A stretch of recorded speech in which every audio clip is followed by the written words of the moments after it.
이볼빙 스크리닝 모달리티에 대한 내용이고, 앞선 강의들에서 맘모그래피, 초음파 MRI에 대해서 이제 기본적인 내용에 대해서 좋은 강의들을 많이 해주셨는데, 저는 이제 최근 몇 년간 새롭게 개발이 되고 또 연구가 활발히 진행 중인 이런 분야들에 대해서 간단히 소개해드리려고 합니다. 그래서 크게는 디지털 브레스트 토모신테시스, 어브리비에이티드 브레스트 MRI, 그리고 컨트라스트 인핸스드 맘모그래피, 이렇게 세 가지에 대해서 이제 오버뷰를 하고, 이런 모달리티들이 특히 스크리닝에 있어서 이제 어떤 역할을 할 수 있을지에 대해서 잠시 말씀드리려고 합니다. 이제 앞선 강의들에서 잠깐씩 언급이 되었던 부분인데 조금 자세히 이제 들여다보려고 하고, 디지털 브레스트 토모신테시스는 이제 기본적으로 3차원의 맘모그래피라고 생각하시면 됩니다. 그래서 일반적인 그 2D 맘모그래피에서 브레스트 티슈가 3차원의 구조인데 비해서 이것들을 2차원의 영상으로 나타내다 보니까 티슈가 오버래핑 돼서 생기는 문제점들이 많이 지적이 됐었고, 그래서 이것들을 극복하기 위해서 이제 개발이 된 방법이고, 기본적으로 엑스레이 튜브가 일반 맘모그래피에서 이제 튜브가 고정된 상태에서 이미지를 촬영하게 되는데, 이 DBT에서는 이제 그 각 기기별로 조금씩 차이는 있지만 미리 정해져 있는 로테이션 앵글 안에서 튜브 자체가 회전을 하면서 각각에서 이제 로드의 프로젝션 이미지를 얻고 이것을 재구성해서 영상을 보는 방법입니다. 그래서 티슈 오버래핑 문제를 이제 줄임으로써 가려져 있는 캔서를 좀 더 많이 찾아낼 수 있고, 또 스페시피시티도 향상시킬 수 있다는 그런 원리가 되겠습니다. 그래서 이 케이스에서 보시면 55세 환자이고 스크리닝 맘모그래피였는데, 맘모그래피에서 지금 덴스 브레스트이고 좀 뚜렷하게 어떤 메스나 칼시피케이션 등을 찾기가 어렵습니다.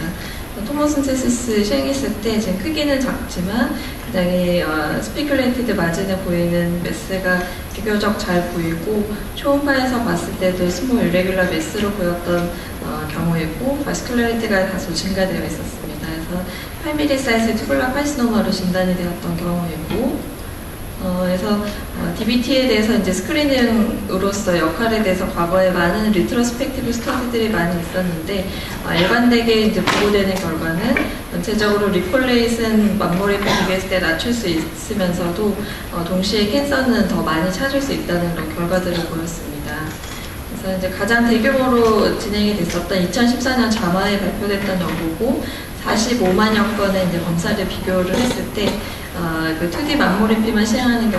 경우보다 DBT를 함께 했을 때 리콜레이스는 이제 15%가 감소되었고, 캔서 디텍션이 29%가 증가되었는데, 그 중에서도 특히 인베이시브 캔서가 41%로 많이 증가된 것을 볼 수가 있습니다. 이런 결과들을 바탕으로 해서 또 프로스펙티브 스터디들이 여러 개 진행이 됐었고, 일관되게 지금 FFADM보다 DBT를 추가했을 때 1000명당 1.8에서 2.6개 정도의 암을 더 많이 찾아낼 수가 있었습니다.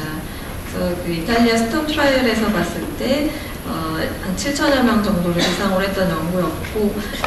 FFDM만 하는 경우보다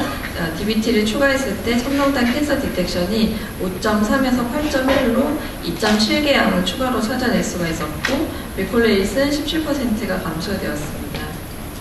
오슬로 트라이얼에서도 이제 유사한 결과를 보였는데, 여기서도 12,000여 명 정도를 대상으로 했을 때 DBT를 함께 시행했을 경우 캔서 디텍션이 증가되고 폴스 포지티브 레이트는 감소되는 결과를 보였습니다. 그래서 이 연구에서 DBT를 시행했을 때 추가로 발견되었던 암의 특성에 대해서 이제 분석했던 결과를 보면은 대부분 이런 캔서들은 되게 크기가 작고 튜머 그레이드가 낮은 암이었고, 이미지 파인딩은 스피큘레이티드 메스나 아키텍처럴 디스토션으로 보이는 경우가 많았습니다. 그리고 DBT를 했을 때 더 많은 암을 찾아낼 수 있지만 BCIS의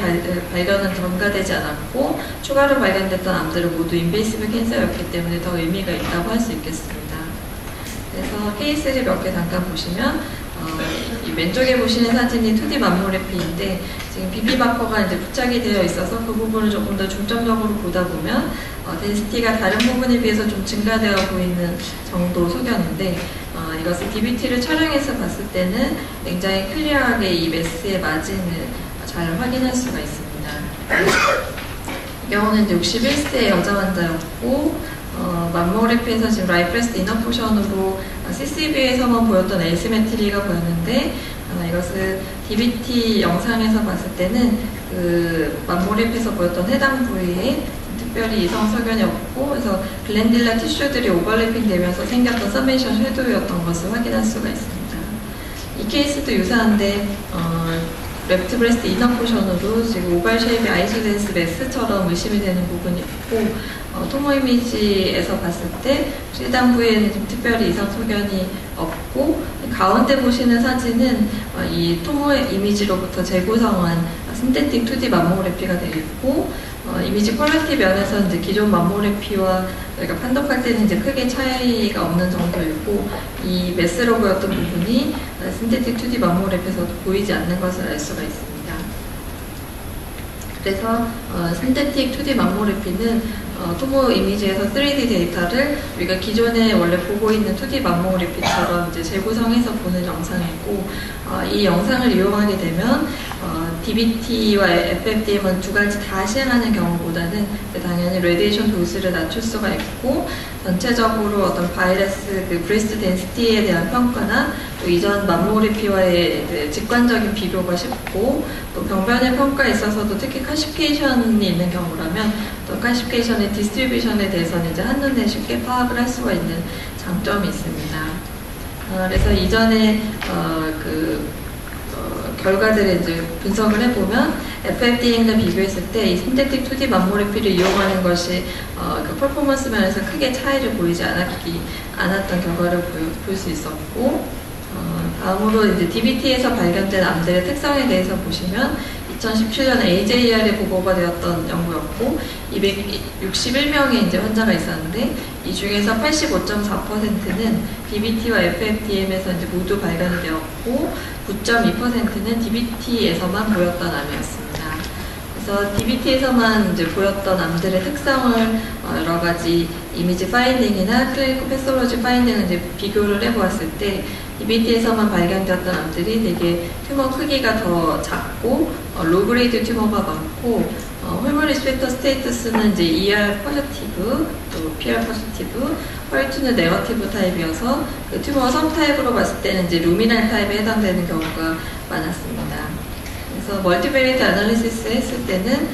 덴스 브레스트, 또 스몰 튜머 사이즈, 루미날 서브 타입 이런 것들이 유의하게 나타나서 DBT에서만 이제 보이는 암들의 특성에 해당되는 것을 알 수가 있습니다. 하지만 이제 DBT라고 하더라도 모든 암들이 발견할 수 있는 것은 당연히 아니고 보이지 않는 경우들이 있는데, 이 환자는 과거에 DCIS로 레프트 펀저미 서저리를 했던 히스토리가 있었고, DBT 영상에서 지금 서지컬 클립이 있고 포스트오피 체인지가 있는데 뚜렷하게 메스나 또 카시피케이션 소견은 찾기가 어렵습니다.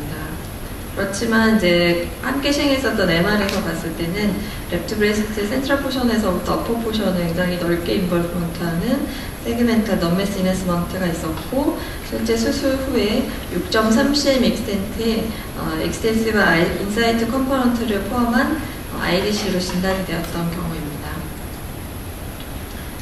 그래서 앞선 강의에서도 잠시 언급이 됐었지만 이 DBT의 경우에 브레스트 덴시티별로 나누어서 봤을 때 이 덴스 브레스트에서 이제 분명히 장점이 있는 것은 사실인데, 덴스 브레스트 중에서 이 헤테로지너스 덴스 브레스트에서는 어디셔널 캔서 디텍션 레이트 그 효과가 큰 데 비해서 그 팻이 거의 없는 정말 익스트림리 덴스 브레스트에서는 어디셔널 캔서 디텍션 레이트의 효과가 상대적으로 떨어지는 것을 알 수가 있습니다. 그래서 정리해서 말씀드리면 DBT의 경우는 FFD만 시행하는 경우보다는 1000명당 하나에서 2개 정도의 암을 추가로 찾을 수가 있고, 또 신테틱 2D 맘모그래피를 이용한다면 레디에이션 도수 면에서도 이제 크게 증가가 되지 않기 때문에 스크리닝 테스트로서 이제 장점을 가집니다. 하지만 여전히 맘모그래피와 마찬가지로 아나토미 베이스드 이미징이고, 또 특히 이제 영상의 수가 많기 때문에 저희가 판독 시간이 오래 걸리고, 그리고 익스트림리 덴스 브레스트에서는 이제 그 효과가 저희가 처음에 기대했던 것보다는 조금 떨어지는 그런 결과를 보였습니다. 두 번째로 말씀드릴 내용은 어브리베이티드 브레스트 MRI에 대한 내용입니다. 이제 브레스트 MR에 대해서는 이전 강의에서 잘 얘기를 말씀해 주셨는데 여러 영상 검사들 중에서 유방암을 찾는 데 있어서 민감도가 가장 높은 검사라는 것은 이미 잘 알려진 사실이고 맘모그래피나 초음파 비교했을 때 훨씬 높은 그 캔서 디텍션 레이스 보입니다. 그래서 에크린 6666 이 트라이얼에서 봤을 때 1000명당 14.7개의 암을 추가로 발견할 수가 있었습니다. 그래서 이 아메리칸 캔서 소사이어티에서는 이렇게 브라카 뮤테이션이 있는 경우나 고위험군 여성에서는 스크리닝 브레스트 MRI를 이제 레코멘드를 하고 있고, 마찬가지로 NCCN 가이드라인에서도 유사한데 이렇게 이전에 가족력이 있었던 경우라면은 그 가족 중에서 가장 어린 나이에 유방암이 진단되었던 그 가족의 진단 당시 연령보다 10년 먼저 시작을 하면서 애뉴얼 브레스트 MRI를 시행하도록 공고하고 있고, 과거에 RT를 받았던 이제 히스토리가 있는 경우는 RT 후에 10년이 지난 시점부터 스크리닝 MR을 시행하도록 하고 있습니다. 그래서 이제 과거에 주로 이루어졌었던 이제 스크리닝 모달리티로서 브레스트 MR에 대한 연구는 대부분이 고위험군 여성에 대한 연구였고, 그런 연구에서는 이제 충분히 브레스트 MR의 효과를 확인할 수가 있었습니다. 그리고 이 작년에 발표되었던 레디올로지 실린 논문인데, 이 연구에서는 이제 평균적인 위험도의 여성에서 시행했던 스크리닝 브레스트 MR의 효과를 이제 평가를 했었고, 이 경우에도 서플리멘탈 캔서 디텍션이 1000명당 이제 15.5로 상당히 높고, 특히 인터벌 캔서가 없었습니다. 그리고 이 연구는 이제 MR에서 발견됐던 암들의 어떤 특성에 대해서 분석을 했던 연구이고, 7,500여 명의 고위험군 여성에서 222개의 암이 발견이 됐는데, 이 중에 75%는 이제 최초의 MRI에서 발견이 되었던 암이고, 19%는 맘모랩에서 먼저 디텍션이 되었던 암입니다. 이런 암들의 특성을 보시면 이제 그래프에서 초록색으로 표시된 부분이 MRI에서 먼저 발견이 되었던 암이고, 붉은색으로 표시된 것이 맘모랩에서 먼저 발견된 암인데, MR에서 보였던 암일수록 DCIS보다는 인베이시브 캔서가 많았고, 또 튜머 그레이드가 더 하이 그레이드인 경우가 보였습니다. 그래서 브레스트 MR을 시행하게 되면 더 많은 암을 찾아낼 수가 있고, 또 이런 암들이 임상적으로도 더 의미를 가지는 그런 암인 것을 알 수가 있습니다. 이것은 2005년부터 2009년까지 미국에서 브레스트 MR의 이제 시행 건수에 대한 그 패턴의 추이를 봤었던 연구 결과인데, 이 기간 내에 전체 MR의 시행 건수가 3배 가까이가 증가됐고, 인디케이션별로 봤을 때는 여기 지금 세모로 표시된 부분이 스크리닝 MR인데, 특히 스크리닝 MR의 비중이 높아진 것을 알 수가 있습니다. 그렇지만 여전히 같은 기간에 시행했었던 맘모그래피와 비교했을 때는 이제 당연히 엄청난 차이가 있고, 실제 그 인디케이션별로 봤을 때 전체 스크리닝 MR을 시행했던 환자의 4분의 3 정도는 현재까지 그 가이드라인에서는 이제 MR을 시행하도록 하는 권고 기준에는 포함되지 않는 이 라이프타임 리스크가 20% 미만인 환자들이 스크린 MR을 시행한 경우였고, 실제로 그 대상이 되는 20% 이상의 리스크를 가지는 여성은 그 중에서는 2% 정도만이 스크리닝 브레스트 MR을 실제로 시행을 했습니다. 그래서 이것도 이미 과거 오래전 데이터여서 이후에 더 증가됐을 수는 있지만, 이 미국에서조차도 스크리닝 브레스트 MR이 생각보다는 아주 널리 이용되지는 않고 있다는 것을 보여주고, 특히 우리나라 같은 경우는 이제 암 환자들 같은 경우는 5년 정도 보험이 되지만, 일반적인 스크리닝 MR의 경우에는 이제 보험에서 커버가 되지 않기 때문에 실제로 그 시행 빈도 건수가 상당히 더 낮습니다. 그래서 이 브레스트 MR이 스크리닝으로서 더 널리 이용되지 못하고 있는 이유로는 이제 당연히 비용이 상당히 너무 고가이고, 또 검사 시간이 오래 걸리는 그런 점들이 가장 중요한 이제 큰 배리어로 작용이 되겠고,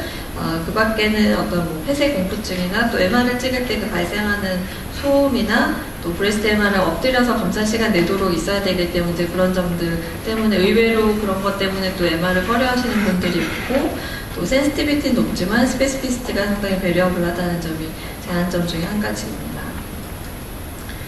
또 한 가지는 현재까지는 브레스트 MR을 스크리닝 목적으로 하는 경우나 유방암 진단 후에 다이그노스틱 목적으로 하는 경우, 그런 인디케이션과 관계없이 대개는 동일한 프로토콜로 MR을 진행하는데, 저희 병원 같은 경우는 뭐 non-BST1, 페셋 프리 컨트라스트 이미지, 그리고 이후에 시퀀셜하게 다이내믹 컨트라스트 이네스 이미지를 얻고, 또 T2 디퓨전, 림프노드 리밸류에이션을 하기 위한 시퀀스 이런 것들을 얻고, 이후에 포스트 프로세싱을 해서 서브트랙션과 MIP, NPR 세스타 이미지 등을 얻고 있습니다. 근데 이제 스크리닝 검사라고 하면은 이제 짧은 시간 안에 많은 환자를 검사를 해야 되고, 또 판독도 빠르게 해야 되고, 이런 과정들이 필요한데, 실제 스크리닝 목적으로 MR을 하는 경우에도 이렇게 많은 시퀀스를 다 찍어야 되는지 그런 것에 대한 이제 의문들이 있었고, 그래서 요즘에는 이 Abbreviated Breast MRI가 소개가 되어서 기존의 풀 스탠다드 프로토콜 MR에서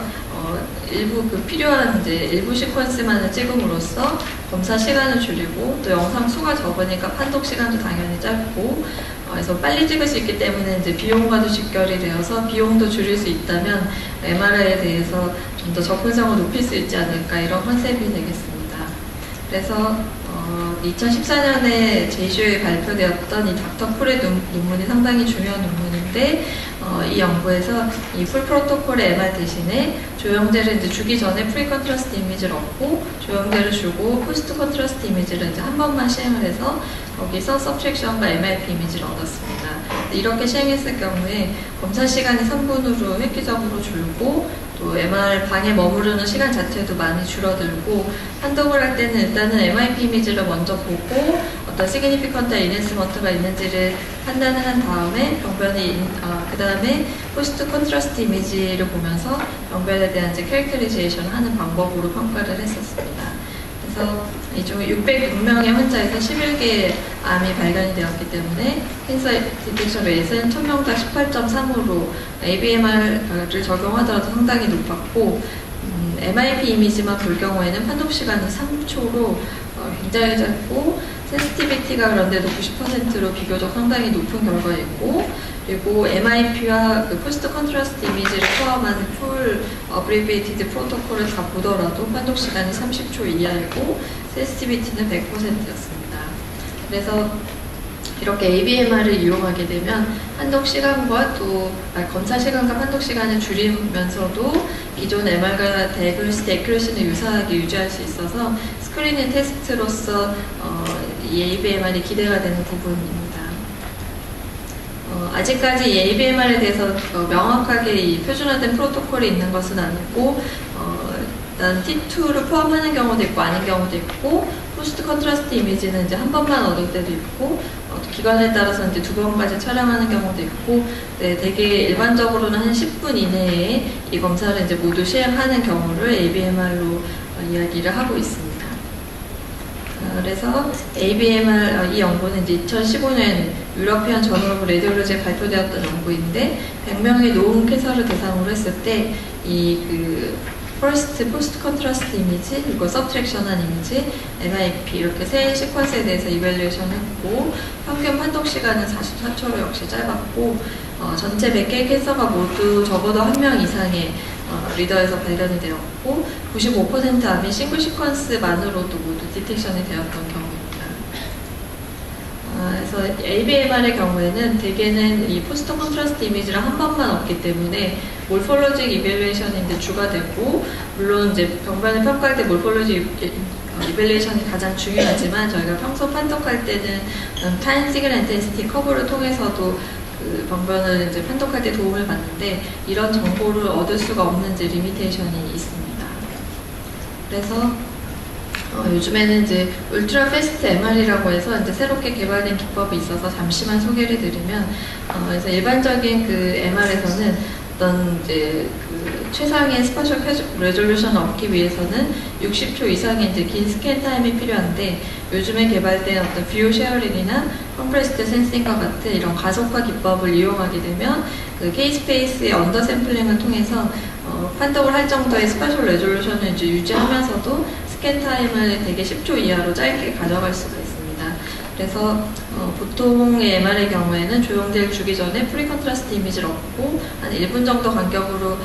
시퀀셜하게 이미지를 얻게 되는데, 이 울트라 패스트 기법을 이용하면 하나의 시리즈를 얻는데 대개 한 5초 이하로 굉장히 짧게 영상을 얻을 수가 있어서 조형제를 주기 전에 프리 컨트라스트 이미지에서 이 풀 K-스페이스를 채우는 영상을 얻고 그 이후에는 이제 몇 초 간격으로 한 20번 정도의 영상을 얻을 수가 있습니다.